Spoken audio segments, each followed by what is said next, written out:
ఏ పాదములు అంటే ఇవి? తైలములో ముంచబడిన పాదములు. అంటే అర్థం ఏమిటి? తైలము, నూనె పరిశుద్ధాత్మకు సూచన. నూనె పరిశుద్ధాత్మకు సూచన. నూనెలో ముంచబడిన పాదములు అంటే ఎలా నడవాలి?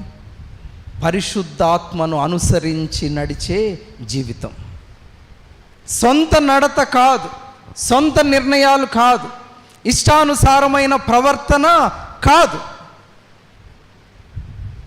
నూనెలో ముంచబడిన పాదములు ఆత్మను అనుసరించి నడిచే జీవితానికి సూచన. పరిశుద్ధాత్మను అనుసరించి నడుచుట. అందుకే దైవ గ్రంథములో అన్నాడు, ఆత్మను అనుసరించి నడుచుకుంటే మనము శరీర క్రియలను నెరవేర్చము అన్నాడు.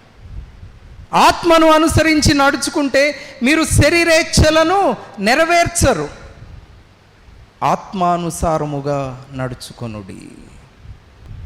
పరిశుద్ధాత్మను అనుసరించి ఆత్మానుసారముగా మనము నడుచుకున్నప్పుడు మన జీవితాలు ఆశీర్వదించబడతాయి.